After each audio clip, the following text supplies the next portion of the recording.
Bienvenidos en esta oportunidad.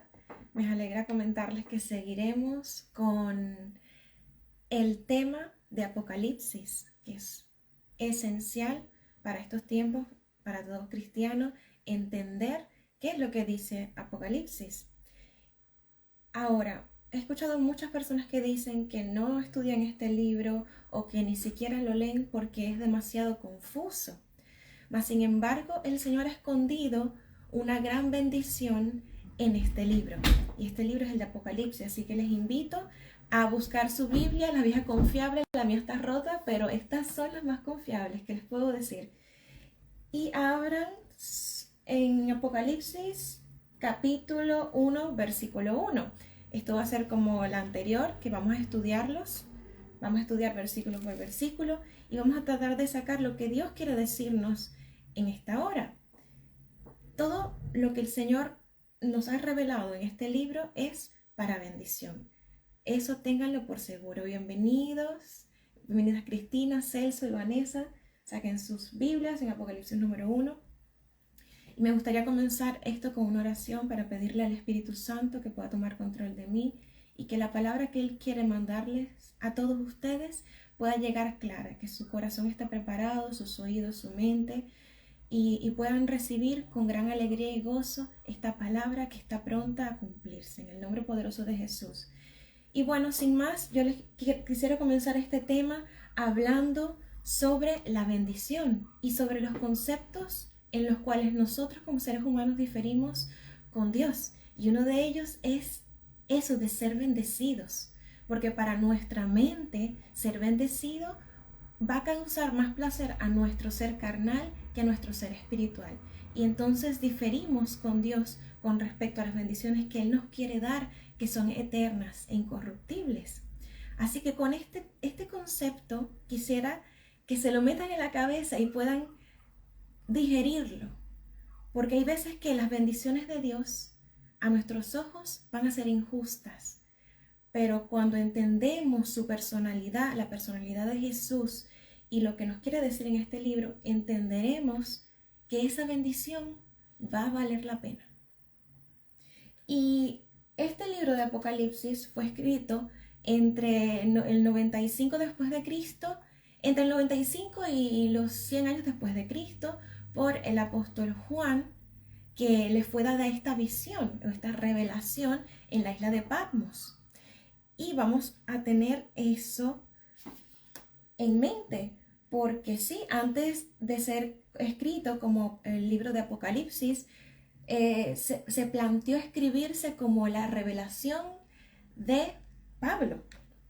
Así que, bueno, sigamos aquí. Y Pablo fue inspirado por Dios a través del Espíritu Santo, y esta revelación es para todos nosotros, los siervos del Señor.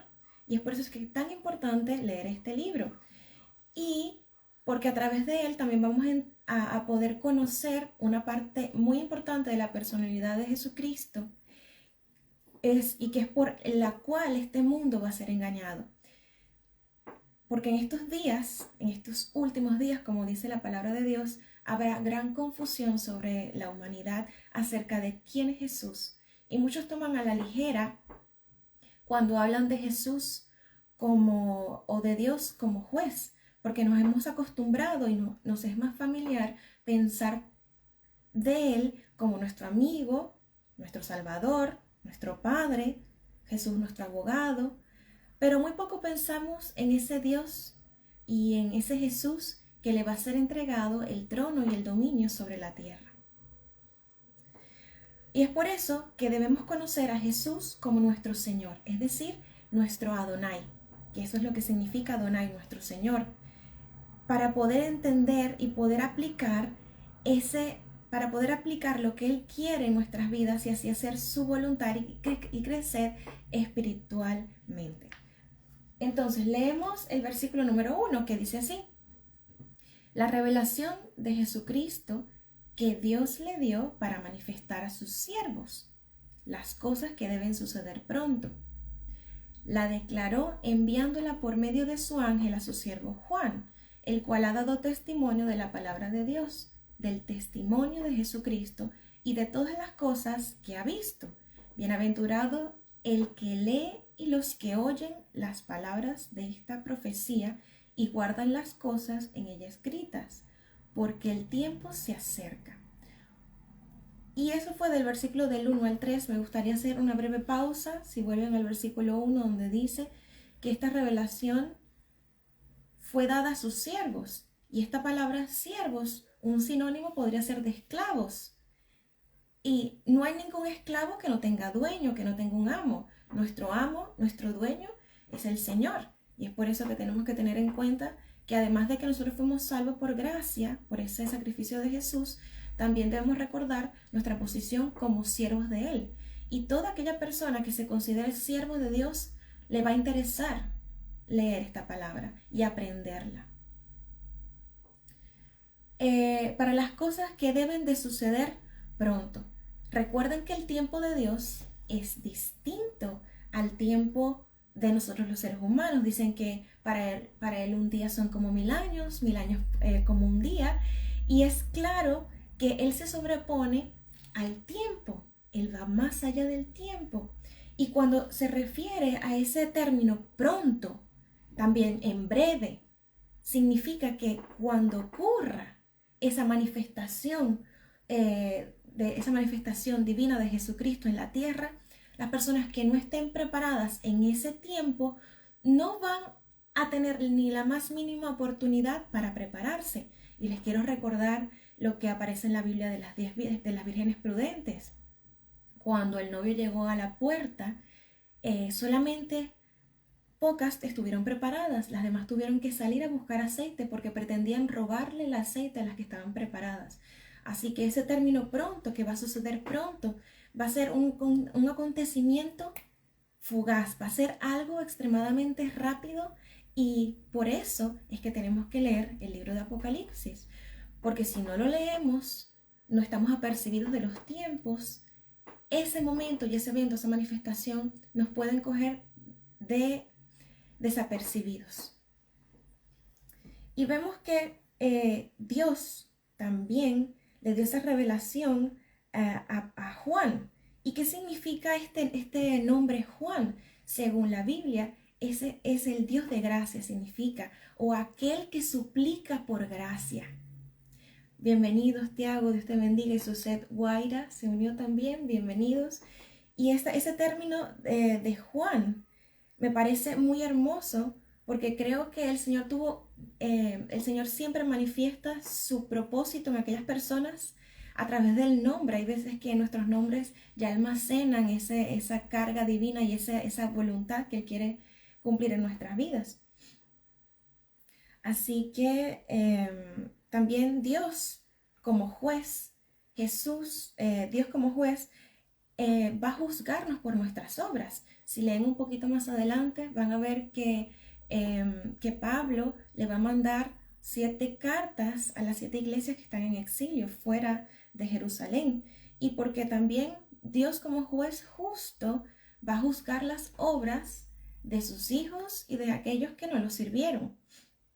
Porque todo juicio, ahora Dios tiene el juicio sobre nosotros, pero en ese tiempo, según Apocalipsis, a Jesús se le va a dar el dominio del mundo, se le va a dar a ceder el trono, y Él va con su palabra a ejercer el juicio.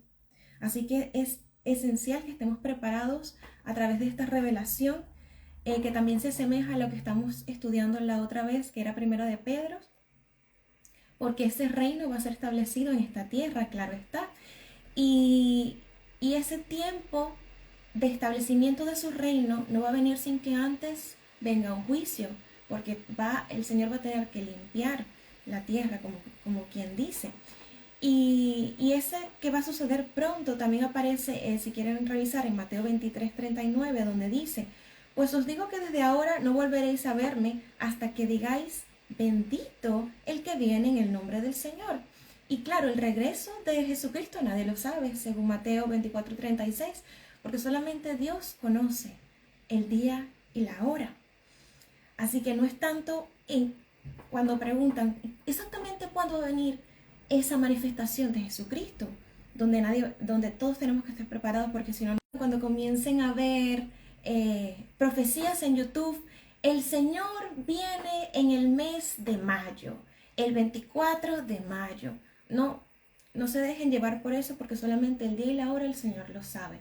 Mas sin embargo, Él sí nos ha dado a que estuviéramos apercibidos de los tiempos, y ya de por sí ya estamos en esos tiempos. Vamos a seguir leyendo, porque la preparación, cuando escuchamos la palabra preparación, nos referimos muchísimo a la rutina. Si alguno de ustedes va al gimnasio, yo particularmente no voy, pero cuando iba, ya mi mente y mi cuerpo y todo mi ser tripartito estaba preparado para ese momento. Así que cuando momentos de presión venían, alguna repetición, ya todo yo estaba preparada. Ahora imagínate una persona que no conoce las escrituras, que no conoce las profecías, que no entiende el tiempo donde estamos, y de repente comienzan a venir las aflicciones, las persecuciones. Esa persona va a sucumbir ante la presión por causa de la falta de preparación. Y es por eso que la rutina en el cristiano, para fortalecerse a sí mismo, es esencial, a través de la oración, a través de las aflicciones que moldean nuestra fe y nos preparan para ser agradado, para agradar al Señor. Y esta rutina, esta oración, esta persecución, aflicción diaria, nos moldean a nosotros como cristianos y nos preparan para lo que vendrá, según Apocalipsis. Así que tenemos que prepararnos para las cosas que van a venir y que deben ser naturales, así como hicieron los apóstoles, que al fin y al cabo ellos dieron su vida hasta el final y no negaron al Señor, sin importar la presión y la opresión que tenían. Y eso también es referido muchísimas veces en el libro de Salmos, en las profecías, que hacen énfasis en estos tiempos. Y ustedes bien saben que ya estamos en estos tiempos. Miren qué dice en la siguiente parte, que dice: le declaró enviándola por medio de su ángel a su siervo Juan, el cual ha dado testimonio de la palabra de Dios, del testimonio de Jesucristo y de todas las cosas que han visto. Y es claro aquí que hay una relación entre la palabra de Dios y quién es Jesucristo, porque primeramente Jesucristo vino aquí a traernos libertad, pero también vino a cumplir cada profecía que fue escrita de él. Y bien sabemos que Jesús es el Logos, y el Logos estaba con el Padre, es decir, que Jesús es el Verbo que se hizo carne. Y por ende, cuando entendemos a Jesucristo como aquel que acciona, vamos a entender que cuando Él venga y tome su trono en esta tierra, va a seguir cumpliendo las profecías de este libro de Apocalipsis. Debemos entender y conocer su personalidad, porque no solamente es nuestro abogado, nuestro fiel defensor, nuestro amigo, también en aquel tiempo va a ser juez y se va a sentar en el trono del Padre. En Mateo 6 habla también de que nosotros debemos buscar su reino. Y con esto me refiero a que cuando buscamos su reino vamos a obtener esa bendición divina, ¿cierto? Y recuerda lo que les decía anteriormente, que pensamos que la bendición que nosotros pensamos es mejor que la bendición de Jesús. Pues no, aquí en Mateo 6 dice que la bendición de Dios va a venir a través de la búsqueda de su reino y de su justicia, y que lo demás será añadido. ¿Y que lo demás será añadido? Bueno, las cosas que necesitamos, que anhelamos, según la voluntad del Señor. Y es por eso que en el versículo 3 habla de bienaventurado. Bienaventurado el que lee y los que oyen las palabras de esta profecía y guardan las cosas en ella escritas, porque el tiempo está cerca. Ahora, bienaventurado significa bendecido aquel. Así que nosotros somos bendecidos si leemos esta palabra y si escuchamos, que es un término hebreo que es sinónimo de obedecer. Así que la palabra escuchar, la palabra oír, significa en hebreo obedecer. Así que obedezcamos esa palabra para que seamos bendecidos, obedezcamos y leamos este libro de Apocalipsis, y así nos podemos posicionar en la perfecta voluntad del Señor en estos últimos tiempos y así estar preparados. En el versículo 4 habla ahora de las salutaciones. Vamos solamente a hablar hasta el versículo 5, como lo dice el título de este live de Apocalipsis 1, del 1 al 5. Y vean que en el versículo 4 ya comienza con las salutaciones a las 7 iglesias y dice: Juan, a las 7 iglesias que están en Asia, gracia y paz a vosotros de parte del que es, el que era y que ha de venir, de los 7 espíritus que están delante de su trono y de Jesucristo, el testigo fiel y el primogénito de los muertos y el soberano de los reyes de la tierra. Hemos visto que en la Biblia se aplican mucho los términos de numerología, y no como algo supersticioso, sino para representar cómo se manifiesta el Señor en cada libro. En este libro se manifiesta como el número 7, que quiere decir santidad, que quiere decir propósito, que quiere decir el reino de Dios, la perfección. Así como el mundo se completó con los 6 días y en el 7º día descansó, asimismo se refleja el 7 como un número que refleja la santidad y el propósito. Y bueno, habla de las 7 iglesias que están en Asia, es decir, que él escribiendo desde la isla de Patmos, bueno, les refería estas escrituras y esta palabra a esas iglesias que estaban en exilio. Y recuerden que el exilio, como que hablaba en Primera de Pedro, que exilio, bueno, nosotros somos extranjeros donde quiera que estemos porque no pertenecemos a este mundo. Y es por eso que no debemos tomar este mensaje de las 7 iglesias como algo impersonal. No, todo lo contrario, debemos tomarlo como algo que podemos aplicar en nuestra vida e inclusive que nos puede desnudar como personas. Si leemos cada uno de esas, me estoy adelantando un poco, pero para que entiendan por dónde voy, si tomamos una palabra de lo que se le fue dado a una de las iglesias, se puede ver que Dios juzga por las obras, porque en todas comienza: yo conozco tus obras, que eres tal, tal y tal, que haces esto, esto y aquello. Y un día, bueno, hace ya un año, estaba leyendo este libro y yo me sentí identificada con lo que el Señor estaba hablando a través de Juan a esas iglesias.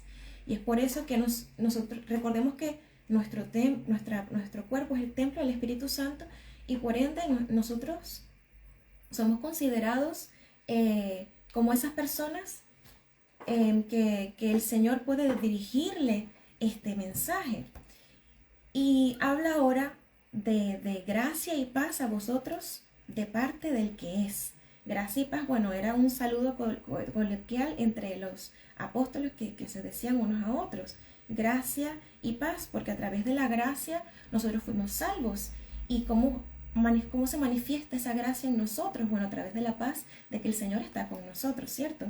Y de que nos guarda de todos los males. Y una vez se manifiesta, otra vez del que es, del que era y el que ha de venir, que el Señor está por encima del tiempo y Él siempre va a permanecer, siempre. Ahora dice aquí de los 7 espíritus que están delante de su trono. Y esos 7 espíritus también son reflejados como, no sé si han visto el candelabro hebreo, que tiene 7 partes, y también puede representarse como el candelabro hebreo. Tengo aquí varias notas que me parecen interesantes. Recuerden que esto es un estudio bíblico y ya vamos a ir terminando con este versículo, porque dice que el Señor nos habla de la necesidad de establecer su gracia, ¿vale? Y la paz para establecer esa voluntad de Dios, porque a través de la gracia el Señor puede establecer esa paz en nuestras vidas. ¿Y cómo se manifiesta esa gracia en el cristiano? Bueno, la gracia no solamente salva, porque sí, la gracia es un don, el Señor nos salvó, somos salvos a través de su gracia, pero también la gracia nos da esa fuerza para decirle no a todas las cosas que no vienen de Dios. Nos da, funciona más bien como un vehículo para que nosotros comencemos a apreciar todo lo que Jesucristo hizo por nosotros y afrontar las tentaciones de Satanás y las pruebas con esa paz de que el Señor ya venció y de que no importa lo que venga en nuestras vidas, todas esas realidades contrarias al propósito de Dios van a ser llevadas a cabo y vamos a vencer en el mundo espiritual y en el mundo físico. Porque al final este mundo, señores, es transitorio. Y este libro nos hace entender que debemos hacer cambios en nuestras vidas. Porque claro, conocemos a Jesús, pero tenemos, o mejor dicho, está la gracia activa en nuestras vidas. Porque cuando la gracia está activa en nuestras vidas, funciona como una influencia para cumplir el propósito de Dios. Si tú el día de hoy sabes que fuiste salvo, que tienes a Jesucristo en tu corazón, pero aún la influencia de la gracia no está activa en tu vida, tienes que hacer algunos cambios dentro de ti a través del Espíritu Santo, porque todo aquel que recibió la salvación de Jesucristo y no aplica la palabra y no le dice no a los deseos de la carne y más bien va con el ritmo del sistema de la vida, entonces, mis hermanos, tienen que tener en cuenta que hay que cambiar por causa de esa gracia y porque apreciamos muchísimo lo que Jesucristo hizo en la cruz por nosotros y para no desecharla y no tenerla por menosprecio, no menospreciarla. Y en el versículo 4 demuestra que el Señor no está sujeto al tiempo, como ya él estaba diciendo, que Él no está limitado ni atado a nada. Así que esta profecía es para nosotros, porque claro, el Señor la puede cumplir en cualquier momento, pero Él está esperando por un pueblo que sepa que Él ya viene, que se esté preparando con sus vasijas encendidas, y con vasijas me refiero a que su alma esté llena de su Espíritu Santo, amándolo, aplicando esa gracia cada día en su vida para que su voluntad sea cumplida. Y es esto lo que Juan estaba hablando. Estaba hablando de que aunque tengamos que resistir en un futuro las aflicciones venideras, nosotros vamos a tener paz y gozo. Paz y gozo. La santidad, hablamos un poco más de la manera general de los creyentes, de referirse al mensaje del Señor, y que en toda medida esta palabra siempre es buena para cada uno de nosotros porque el tiempo ya se acerca. Y Jesús dice aquí en el versículo 5 que es el testigo fiel, el primogénito de los muertos y el soberano de los reyes de la tierra. Y veamos que aquí Jesucristo manifiesta claramente su personalidad y como todo rey le deja su reino a su Hijo. Así Jesucristo se le será dado el reino porque Él es el primogénito. Y ese término primogénito se refiere, para darlo un poquito más corto, también se refiere a la resurrección, al Hijo del Hombre, a una persona victoriosa. Y por cuanto cada uno de nosotros está dentro de Él, nosotros somos victoriosos por medio de aquel que nos salvó, según la palabra. Y dice que también que ese es el soberano de los reyes de la tierra. Ahora, nosotros estamos acostumbrados a tener un sistema maligno, un sistema, claro, dominado por los hombres, pero hagámonos esta pregunta. ¿Estamos listos para estar en el reino de Dios? Esa oración que tanto hemos hecho, Señor, que tu reino venga, que se haga tu voluntad. ¿Estamos listos para el establecimiento de su trono, donde Él va a ser el soberano sobre todos los reyes? Y si tu respuesta es no, lo mejor que puedes hacer para prepararte es leer el libro de Apocalipsis, que lo vamos a estar estudiando en cada uno de estos lives poco a poco. Si quieres, vuélvanlo a ver, porque la palabra es profunda.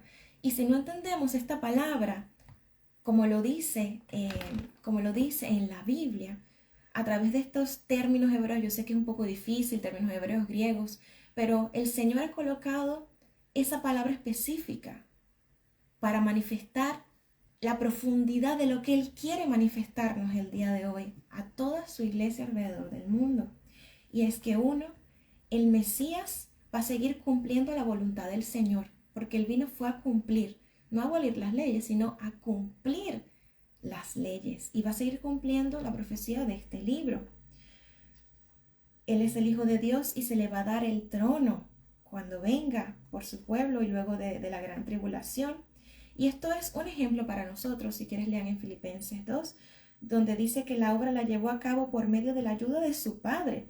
Así nosotros también, nosotros debemos llevar a cabo esa perfecta voluntad del Señor para ser fieles a Dios y que cuando Él venga estemos listos. Este término, ahora les voy a dar un poquito de las notas que tengo aquí, ya para terminar. Hablamos del primogénito de los muertos y esto nos da a entender que es superior, un término de superioridad y que lo hizo de una manera perfecta. Primogénito, el pionero, siempre fue alguien que fue innovador, una persona que llevó a cabo de manera perfecta, como lo dice la Biblia, sin tacha, según la palabra. De los muertos, el primogénito de los muertos. Recuerden que los muertos somos nosotros, que Él nos vivificó a través de su sacrificio porque ya estábamos muertos en vida. Así muchas personas están muertas en vida actualmente porque no conocen al Señor. Pero nosotros que hemos aceptado a Dios ya no somos muertos, sino estamos esperando esa transformación venidera. También lo dice en Levítico 23, que habla, bueno, de la primogenitura, de los panes sin levadura, bueno, de esos festivales que hacen los judíos y de los frutos que de la resurrección. Jesús compró la salvación para nosotros y la resurrección es el testimonio de Dios, que Dios lo levantó de los muertos por causa de su obra perfecta. Y aunque esto a mí me llama muchísimo la atención, que aunque el Mesías tenía el poder de entregarse, aunque el Mesías tenía el poder de entregar su vida, Él prefirió dejarle su voluntad al Padre para que Dios tomara su vida. Qué hermoso esta, una vez más, es una representación de la obediencia y del sometimiento a la perfecta voluntad de Dios, la cual nosotros tenemos que aplicar también en nuestras vidas. Él compró para nosotros los muertos esa vida a través de la resurrección. Y bueno, este término resurrección en hebreo significa reino, victoria. Así que ya nosotros hemos sido vivificados a través de ese sacrificio y también tenemos la victoria en el nombre poderoso de Jesús. Así que si Él va a estar sobre todos los reyes de la tierra, Él va a ejercer superioridad como supremo gobernante de esta tierra. Yo sé que muchas de las personas quieren el beneficio de la salvación, pero se olvidan también de las condiciones que el Señor coloca en la Biblia, porque casi todas sus promesas están sujetas a condiciones. Así que la condición que Él está manifestando en este primer capítulo de Apocalipsis es a través de la obediencia. Si eres obediente a mi palabra, si la escuchas, si la guardas en tu corazón, si aplicas la gracia en tu vida, entonces estarás preparado. Y bueno, qué más hermoso que el Señor aplique su perfecta voluntad en nuestras vidas. Y este fue, mis hermanos, el capítulo 1, del versículo 1 al 5. Y voy a dejar luego de este live algunas preguntas para todas aquellas personas que les pareció interesante. Y van a ser alrededor, ya les digo, van a ser 14 preguntas en la cual ustedes mismos podrán comprobar si aprendieron o no lo que dice en estos versículos, porque de ahora en adelante estaremos de lleno estudiando la palabra. Y quiero saludar a todos mis hermanos que están aquí y orar por cada uno de ustedes. Muchas gracias Celso, muchas gracias Cristina, Vanessa, Celso y Suset Guaira, Tiago, Laura Marcano, José Ángel, mi tío Roberto, bienvenido, Roximar, que esos venezolanos se unió, y mi hermano José Villalba, creo. Bienvenidos y muchísimas gracias por ver este estudio bíblico. Y me gustaría terminar con una oración. Señor, muchísimas gracias por este momento, por la palabra que nos has dado.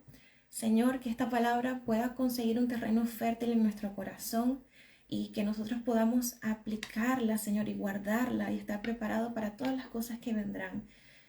Jesucristo, Espíritu Santo, yo te pido que coloques el querer como el hacer por tu buena voluntad para seguir buscando más de ti, para prepararnos, ya sea a través de las aflicciones, vicisitudes, y que podamos estar firmes en la fe y entendidos de los tiempos en los que estamos.